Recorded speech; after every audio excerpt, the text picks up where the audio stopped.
is my family. Of course, it's a very old photo. Here is Amanda, Melissa and Jonathan. Can you choose which child has a disability in the photo? Melissa and Jonathan were born with an undiagnosed neurodegenerative mitochondrial metabolic disorder.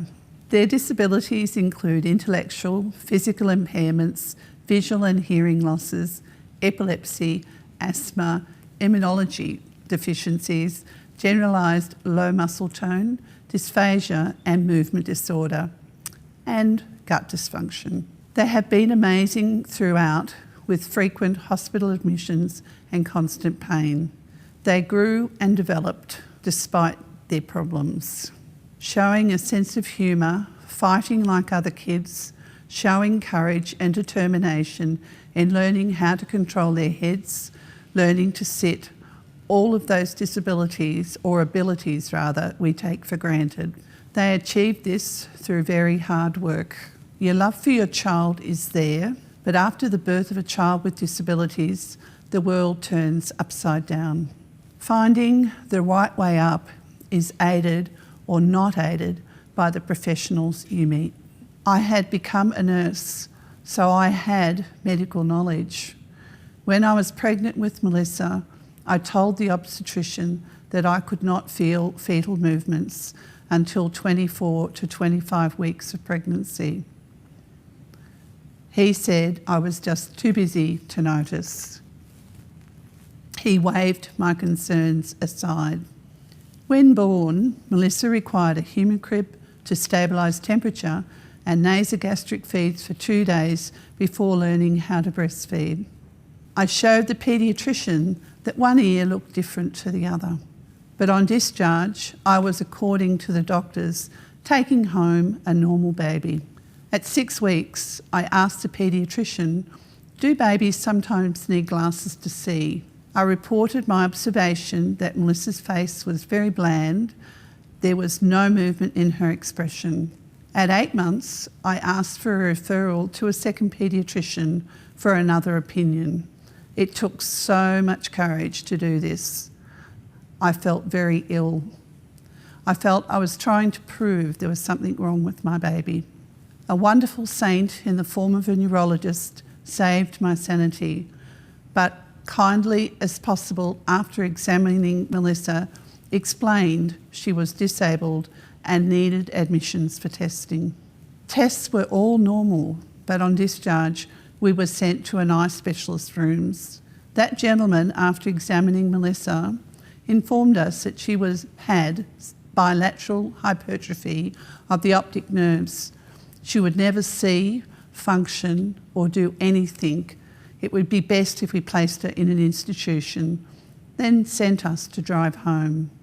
No supports, no nothing. Once home, and in a very distressed state, I phoned the neurologist rooms and explained to the secretary what had happened and asked for help.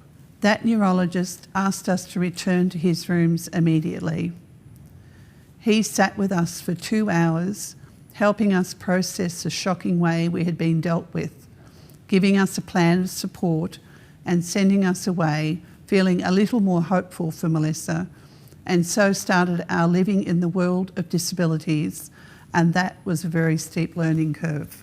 We had to learn to deal with the sudden influx of numerous people in our lives, a confusing amount of information through a haze of shock and grief.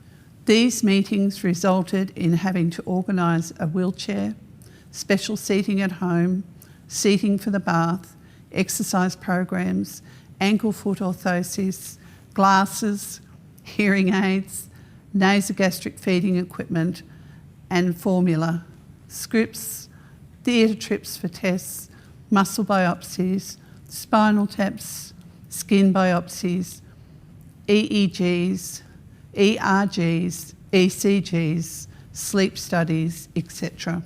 In the middle of this, I was trying to maintain a normal life for both my daughters. They were children with children's normal needs amongst the chaos. When Melissa was 2.5, Jonathan was born.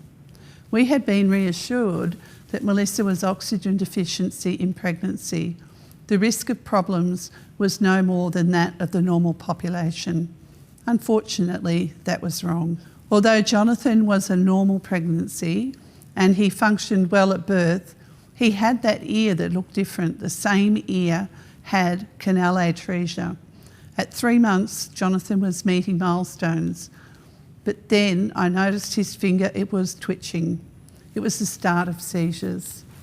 His progress with the disorder was faster than Melissa, and at 9 years of age, my beautiful cuddly boy passed away with complications of pneumonia.